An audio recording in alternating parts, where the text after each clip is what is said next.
Modern vehicles operate on software networks. The engine, transmission, and brakes execute thousands of lines of code every second to function correctly. A $30 consumer code reader allows a user to view the data these computers generate. However, a professional diagnostic tool provides the access necessary to erase and rewrite the vehicle's operating brain. This process requires a direct physical link. In almost every modern vehicle, that connection happens through the 16-pin OBD-II port located under the dashboard.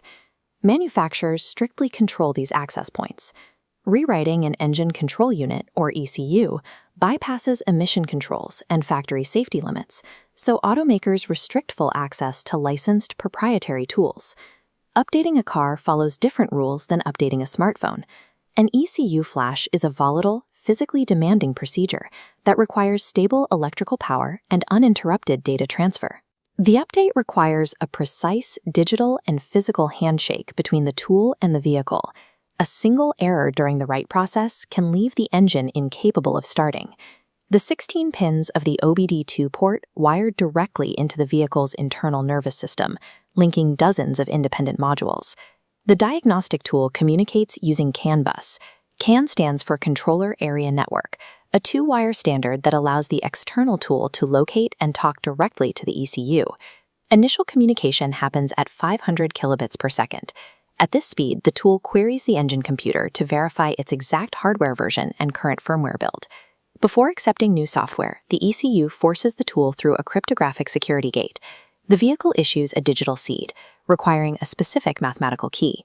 If the tool lacks an active license or the calculation fails, the ECU blocks the flash. Once the security check passes, the tool initiates a physical test, 14.8 volts.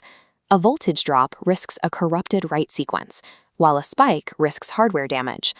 Before a single byte of new software moves across the cable, the engine computer mathematically and physically proves its environment is stable.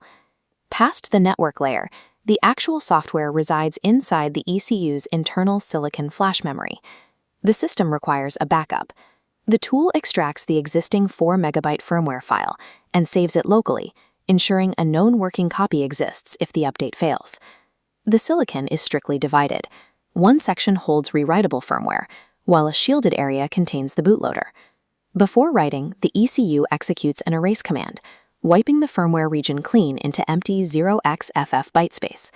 The bootloader remains isolated, untouched, and active. This architectural choice guarantees that the instructions required to boot the internal computer are never erased from the hardware. By compartmentalizing the memory, engineers build a hard-coded fail-safe bunker. The engine can always wake up, even if its primary brain is wiped empty. With the memory erased, the scanner begins injecting the new data into the empty silicon. The update is sent in segments. The firmware is broken down into 4 kilobyte chunks and fed sequentially into the empty ECU. After each block is written, the ECU reads it back, comparing the resulting value against the source file to verify the checksum. The system operates under a strict failure tolerance.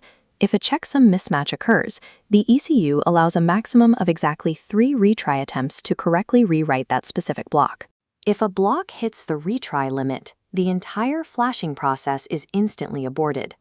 While consumer electronics often stream data continuously and drop corrupted packets, vehicle systems cannot.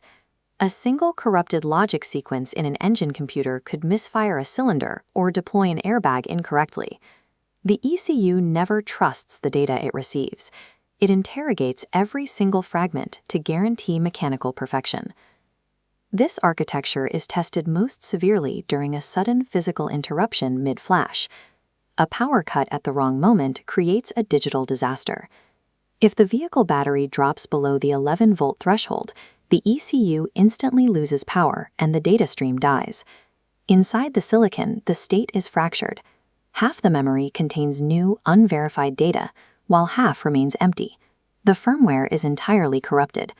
The vehicle survives this because of the isolated bootloader established earlier.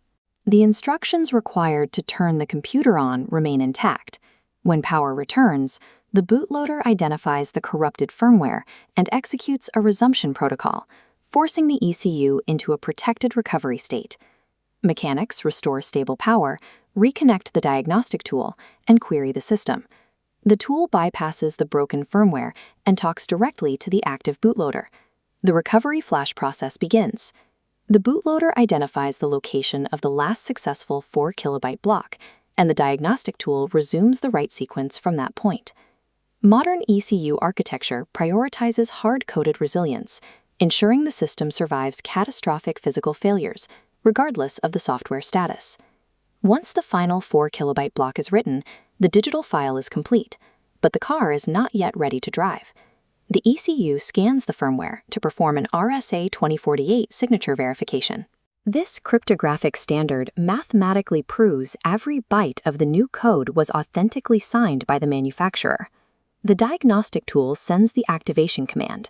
Every vehicle system goes dark briefly as the hardware reboots and powers up using the new logic.